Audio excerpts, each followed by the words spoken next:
Canada. So thank you so much for joining us, Dwayne. I might give you a round of applause too. Build you up. Thanks, Ken. Yeah, I've been selling these for 38 years. Originally, when we started selling them, mostly for sugar beets, dry beans, and corn. But as things have progressed and we've started producing a lot of seed canola in this area, and that guy showed interest in the planter because it did an exceptional job in small seeds and canola because of the way it's designed. It's a planter that's made in Kansas.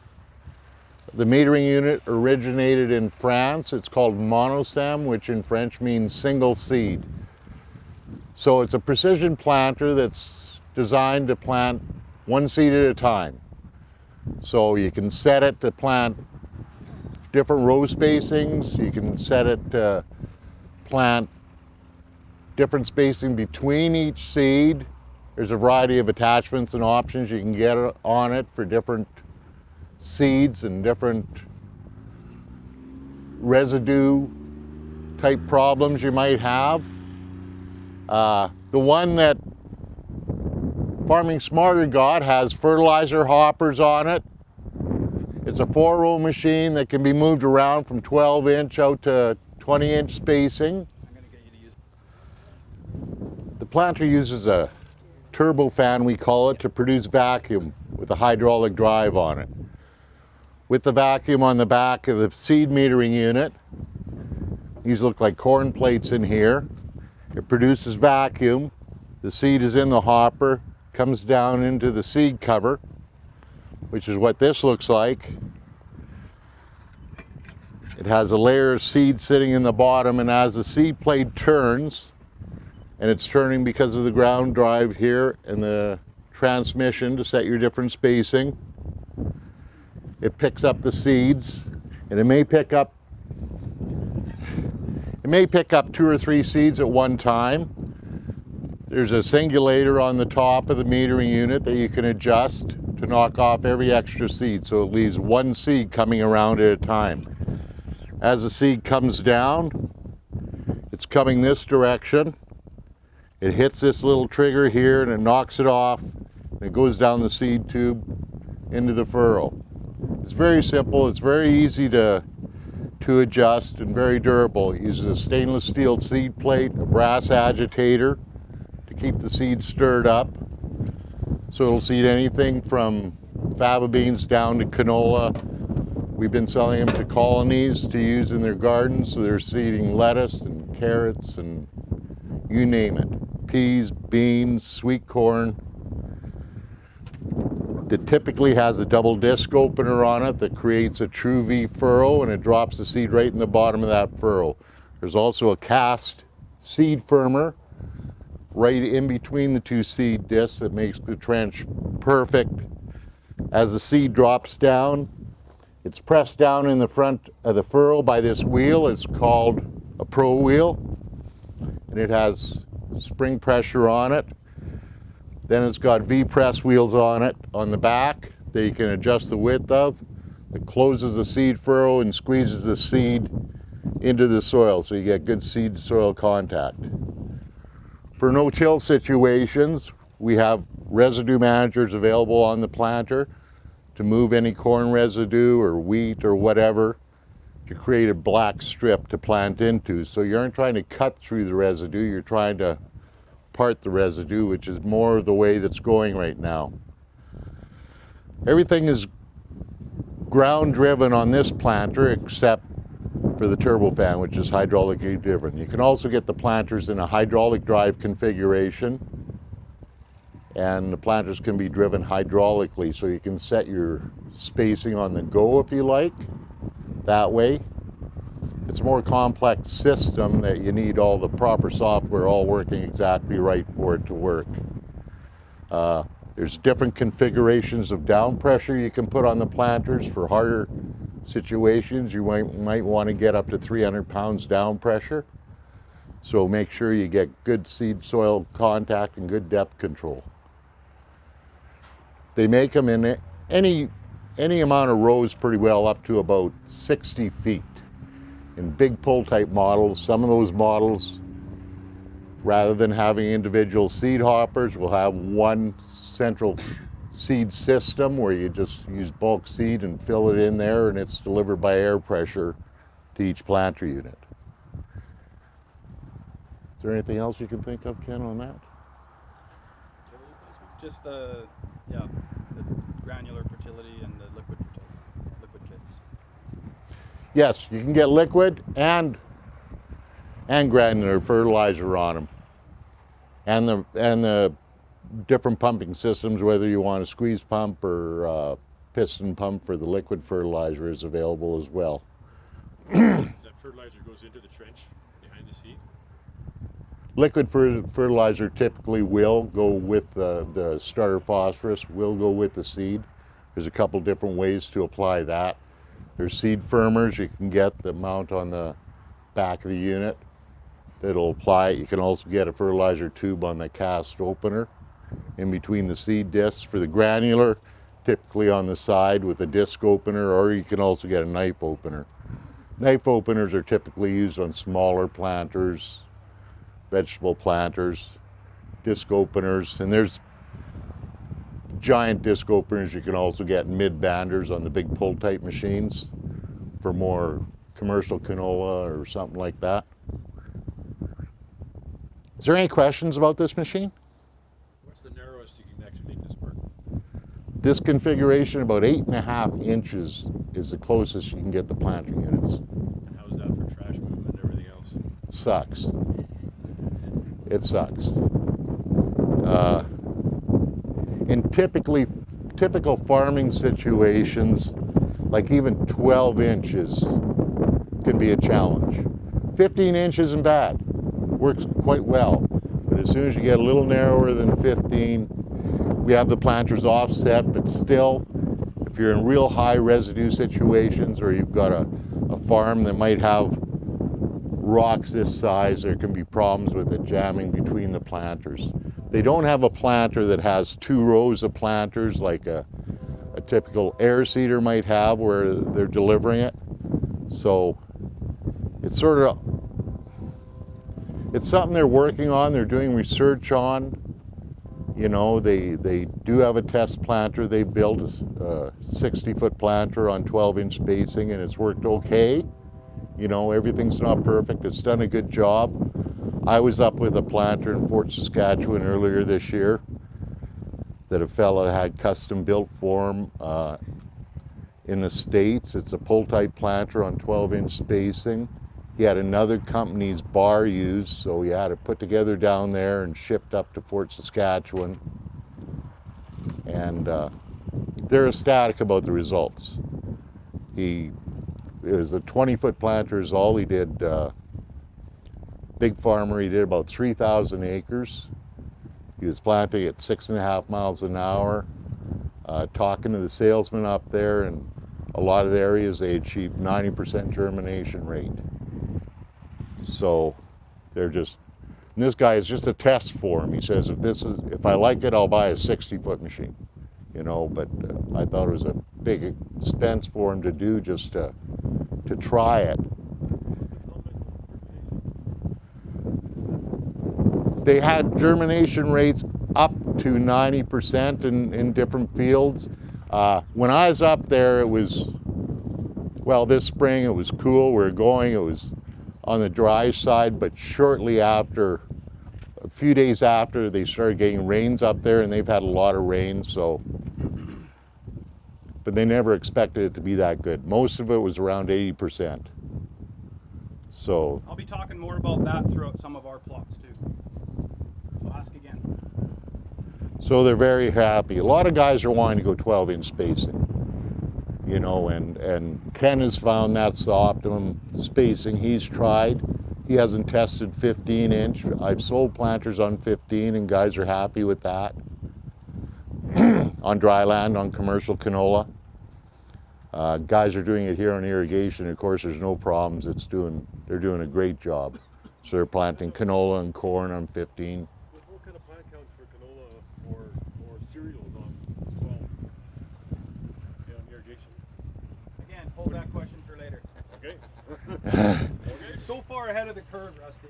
Yeah, all the test plots, they've done test plots on different poundage per acre, let's say, and stuff, and tried different ones, and you'll see the difference in how it looks and how they compare to each other, and then how they compare to their plot seeder, their air seeder. So, yeah, it's kind of exciting stuff. It's all I've ever done. I've never sold grain drills, so I've only sold precision planters in my lifetime, so I'm used to this.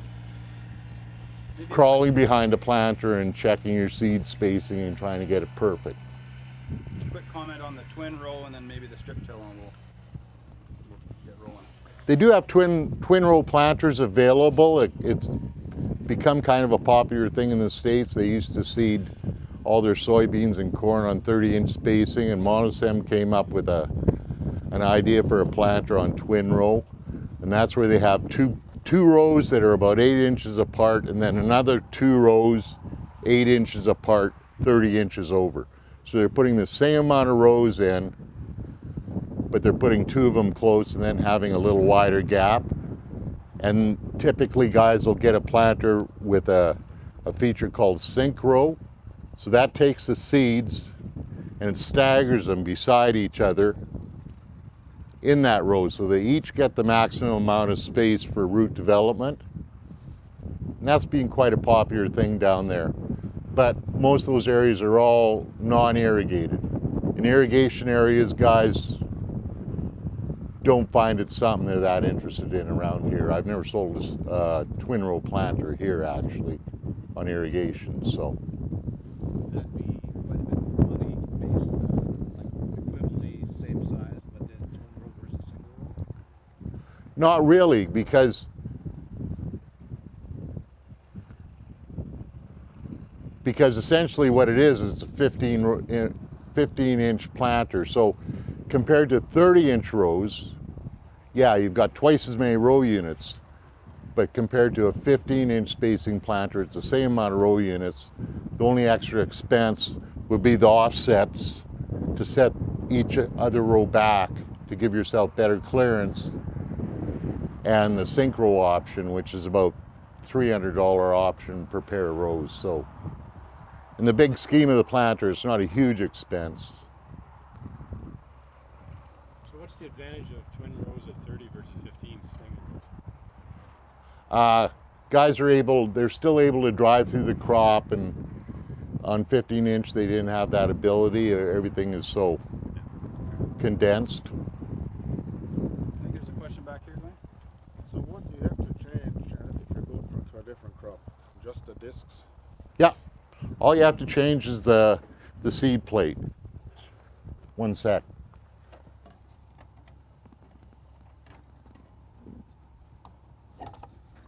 So you just pull this seed plate out, grab your other one, put it in, put the seed singulator back in and close her up, and you can go with a different crop and make the necessary adjustments for it, because a canola plate will have holes that are only 1 millimeter and it'll have 120 of them. This one has 18 holes and they're a 5 millimeter hole. And that's meant for Corn. You have one for wheat, one for Yep. corn, and one for canola. Yeah, So with the one with the wheat, you could do all cereals, most cereals. probably, yeah. Yeah. Yeah. But is there actually anybody using a planter like for wheat or No, very few guys have gotten that far yet. canola and corn? I hear. Yeah, canola and corn, you know, that's a big jump for guys to all of a sudden say, I want to buy a seeder to do everything, you know, including wheat. I think it's going to come to that, you know, as these companies start to come up with a package that the farmers will think suits their needs and what they want to do. And, you know, so we're trying to, like Ken and I talked about, trying to get the agronomy and the part of it and all the efficiency of being able to get all these acres done in the right window of time, you know. So a 60-foot planter set on 12-inch spacing so a guy could do wheat and everything with it, and it would do it, you know, is going to be pretty big bucks. So a guy's taking a leap of faith in a lot of cases doing that from what he's used to when he's looking at a Flexicoil or a Seed Hawk or a Borgo seeder.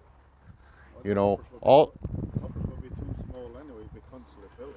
Like if you're going. Well, yeah, this is what guys want. They want giant tanks to carry all their fertilizer and put it all in at once. So when you get a planter like that, you're getting something that's pretty expensive, you know, and guys are wanting to carry a lot of fertilizer. They want to go for some time. That idea, you know, we discussed the other day, may be changing where guys will not really have the ability to carry that much fertilizer and have to find different ways to put their fertilizer on and have a dedicated planter and then a dedicated way of applying fertilizer to their crops. It's changed that way in the States a lot already, where guys are fertilizing in different ways, and you know, they've just got the planter. To your strip tiller now. Yeah. So you haven't found a need for a special residue management, especially on irrigation, before seeding with this? Before seeding? Yeah. Like versus a regular air drill. Residue manager like this works quite well for handling residue and being able to go into quite all residue. pretty well. Yeah. Yeah, we have had very little problems with them or issues. We do have a small machine over here, a strip till machine that Farming Smarter got this year to try out. It's something, we built a few of these machines. It's been fairly popular in the States where guys are trying to, for the most part, control erosion. So they go in the fall and they actually build a strip and they can apply fertilizer at that time in the strip. And then in the spring, they'll go and plant into those furrows that they created in the fall. These guys got it this spring and tried it a bit, and spring is not the optimum time to do it. You're actually doing tillage in about a 6-inch area, and then going seeding in that area later. When you work that up in the spring, it dries it out. It doesn't give you a good seed bed, so to speak. You know, you've got sort of lumpy, crusty soil. If it spends the winter mellowing out, it seems to work way better. But like I say, in the States, it's been used as a tool for guys with erosion problems, wind and water erosion, and heavy residue problems, because there's areas down there that produce 300 bushels of corn a year, and they're growing corn on corn. So they've got a ton of residue to deal with. Yeah, if you want to take a look at that, I'll say a few words about that. So it's a 4-row strip till. It's built to match up the planter. It can be set at different row spacings. You've got your depth control here on the front to set how deep the whole machine's going. You've got an adjustable coulter in the front to cut through the residue. Then we've got residue managers here to pull that residue apart to leave a strip about this wide. Behind that, we have a ripper shank, spring-loaded ripper shank. And how deep did you run it, Ken? Maybe 3 inches? Guys typically run anywhere from about 3 inches to 5 inches deep. Work up the soil. Then we have discs back here that sort of hold that soil and contain it so it isn't thrown off to the side. And everything's individually adjustable. You can adjust the angle of the disc. Then it's got a little packer wheel to firm down that soil that you just worked. So when you go through this, it'll leave 4 bare spots about this wide that typically you'll leave over winter. That'll all mellow out. You can put fertilizer in at that time. Then in the spring at planting time, you go right in the same spot with your planter, plant your crop in there. And you've got a really nice black seed bed where stuff will come up a little quicker and earlier because it warms up quicker. What's the idea of you apply a product there? Well, yeah. This right here? Yeah. Yeah. Yeah. A couple of the machines we built, guys were they had old air carts and they're applying dry fertilizer down there about this deep, so it's down below the seed zone.